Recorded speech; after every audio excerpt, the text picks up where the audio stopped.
이번에 세법 개정안 내용에 대해서 집중하셔야 합니다. 곧 세법 개정이 완료되면 2024년부터 시행될 부분인데요. 2024년에 가족관계자 이체를 하실 때 이전과 달라지는 부분이 있어 오늘 영상을 꼭 확인하셔야겠습니다. 시니어 정보의 모든 것, 걱정마 오빠 첫째 아들입니다. 2024년이 곧 다가오고 있습니다. 2024년에 가족관계자 이체를 하실 때 이전과 달라지는 부분이 있어 오늘 영상을 꼭 확인하셔야겠습니다. 변경 가능성이 높은 부분이기 때문에 오늘 영상 꼭 숙지하셔서 미리 대비하셨으면 좋겠습니다. 먼저 구독, 좋아요, 알림 설정 부탁드리고요. 오늘의 걱정마 오빠 지금 시작합니다.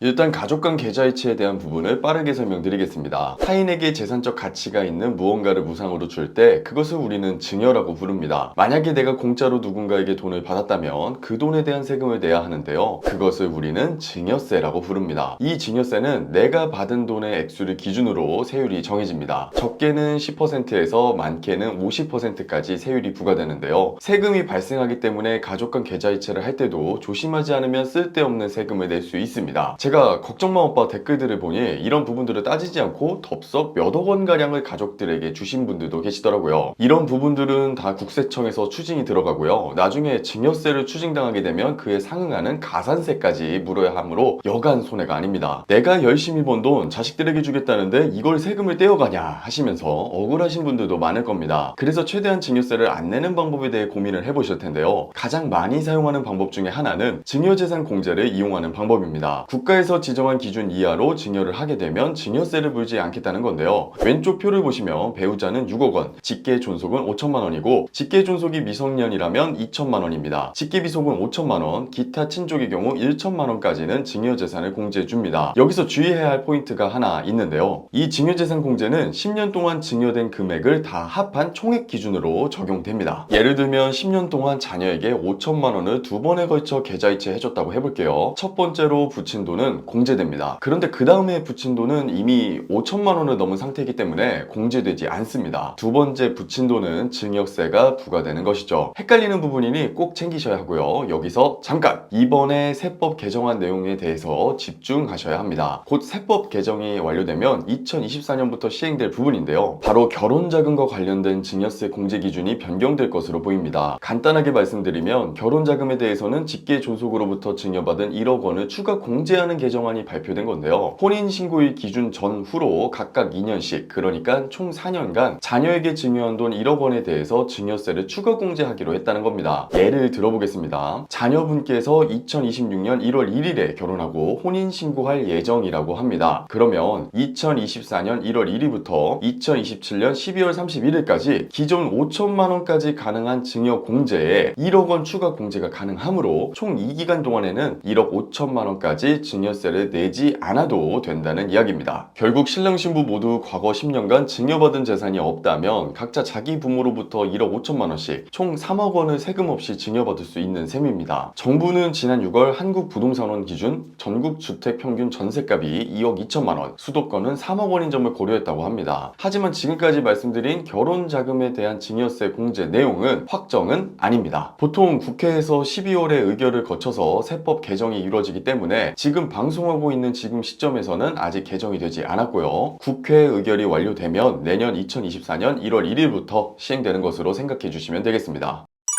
아울러 자녀의 결혼과 관련해서 주의하셔야 할 부분이 하나 더 있습니다. 바로 축의금인데요. 축의금도 헷갈리시는 분들이 많습니다. 축의금은 혼주인 부모의 경제적 부담을 덜어주려는 목적에서 하객이 건네는 것으로 보기 때문에 원칙적으로는 부모 소유입니다. 따라서 만약에 부모의 하객이 준 거액의 축의금을 결혼 당사자인 자녀가 받아 대출 상환 등에 쓴다면 증여로 보고 증여세를 부과할 수 있습니다. 이 부분 주의하셔야 하고요. 그런데 신랑과 신부의 하객들이 부모님께 대신 전달해준 축의금들 도 있을 거예요. 이건 부모의 소유가 아니죠. 이런 경우에는 누구에게 받은 축의금인지 방명록 등을 잘 챙겨 두셔야 추후 오해의 소지가 발생해도 방어할 수 있게 됩니다. 그리고 혼수용품도 있죠. 혼수용품도 많이들 궁금해 하시는데요. 자녀 결혼시킬 때 냉장고, 세탁기 같은 고가의 전자제품들을 부모님들이 혼수용품으로 사주시잖아요. 이때는 혼수용품으로 통상 필요하다고 인정되는 금액이면 증여세를 내지 않으셔도 됩니다.